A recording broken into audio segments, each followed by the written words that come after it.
સુરત શહેર પોલીસનું ઓપરેશન માનવ તસ્કરી આંતરરાષ્ટ્રીય માનવ તસ્કરી રેકેટનો થયો પર્દાફાશ. ગેરકાયદેસર પ્રવેશેલ બાંગ્લાદેશી પકડાયા. 3 મહિલા સહિત 6 પુરુષ સહિત 9 લોકોની કરાઈ ધરપકડ. ડુપ્લિકેટ આધાર કાર્ડ બનાવનારો પણ પકડાયો. મહિધરપુરા, સરથાણા, સારોલી અને સચિન વિસ્તારમાંથી પકડાયા. સુરત શહેર એસઓજીની ટીમે પાર પાડ્યું ઓપરેશન. ઘણા બધા લોકો ભારતના જુદા જુદા રાજ્યોમાંથી વેપાર ધંધા અને મજૂરી અને રોજીરોટી માટે આવતા હોય છે, પણ એવામાં જ એસઓજી અને પીસીબીની ટીમે એક એવા નેટવર્ક પકડ્યા છે જેમાં બાંગ્લાદેશી લોકોને ગેરકાયદેસર રીતે ઇન્ડિયામાં લાવી અને ખોટા દસ્તાવેજો એટલે બનાવટી દસ્તાવેજો મારફતે એના આધાર કાર્ડ પણ ફોટોશોપ વડે બનાવવાનો અને ઇન્ડિયામાં સેટલ કરાવવાની એક ગેંગ પકડવામાં આવી છે, જે બાંગ્લાદેશી હોવા છતાં પોતાની જાતને ભારતીય નાગરિક તરીકે પુરવાર કરતા રહ્યા છે.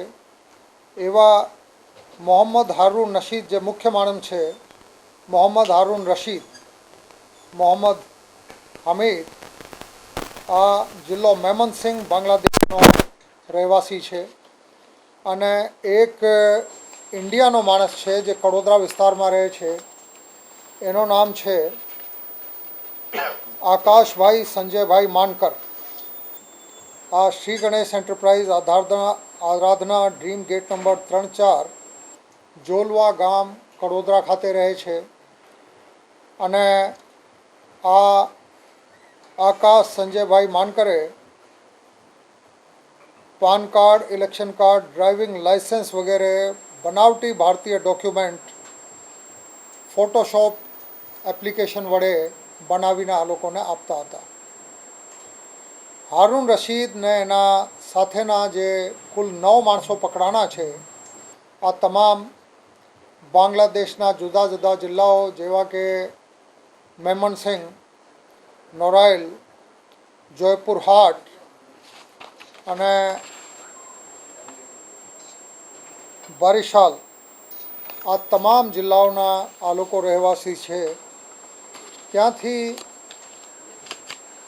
મહિલાઓને પણ સાથે લઈને આવતા હતા, કેમ કે આ 9માંથી 3 મહિલાઓ છે, અને આ મહિલાઓને ત્યાંથી પ્રલોભન બતાવીને અહીં લઈને આવતા હતા અને એને સ્પા અને દેહ વિક્રયના ગેરકાયદેસર ઇમોરલ ટ્રાફિકના ધંધામાં આ મહિલાઓના દુરુપયોગ કરતા હતા. આ લોકોનો જે મોડસ ઓપરેન્ડી એવી રીતે હતો કે એક જસ્ટ ડાયલ કરીને વેબસાઇટ છે, એના મારફતે સ્પા અને ટેરા આત્મા નામના આ નામથી આ ગ્રાહકોને આકર્ષીને આ લોકોને જુદા જુદા હોટલમાં લઈ જઈને આ ગેરકાયદેસર ધંધા કરતા હતા, ઇમોરલ ટ્રાફિકના દેહ વેપારનો. આ તમામને પકડવામાં એસઓજી અને પીસીબીની ટીમને સફળતા મળેલ છે. આ લોકોના પાસેથી 9 મોબાઈલ ફોન, ભારતીય આધાર કાર્ડની જે ખોટી રીતે બનાવેલું ફોર્સ્ડ આધાર છે એવા 11 કોપી, ભારતીય પેન કાર્ડની કોપી 8, બાંગ્લાદેશનું નેશનલ આઈ કાર્ડની લેમિનેશન કોપી 8, ભારતીય ડ્રાઇવિંગ લાઇસન્સની લેમિનેશન કોપી 1, આરસી બુક 3, અલગ અલગ બેંકના ડેબિટ કાર્ડ 5, સ્પાઇસ જેટ ફ્લાઇટનો બોર્ડિંગ પાસ 1, અને આ પ્રકારે જુદા જુદા ડોક્યુમેન્ટ એની પાસેથી રિકવર કરવામાં આવ્યા છે. સાથે સાથે બાંગ્લાદેશની કરન્સી ટકાની કુલ 26 નોટ, જેની કુલ ટકા 4,920 થાય છે, આ તમામ વસ્તુઓ કબજે લેવામાં આવી છે. એવી રીતે 7 કુલ ગુના આ આરોપીઓ વિરુદ્ધમાં રજીસ્ટર કરવામાં આવ્યા છે, જેમાં એક સરથાણામાં, લાલગેટમાં, પાંડેસરામાં, મહિધરપુરામાં, ચોક બજારમાં અને ઉત્તરાયણ પોલીસ સ્ટેશનમાં ગુનાઓ છે, જે ખોટા દસ્તાવેજો બનાવવાના, એટલે 465, 467, 468, 471 અને ઇન્ડિયન પાસપોર્ટ એક્ટ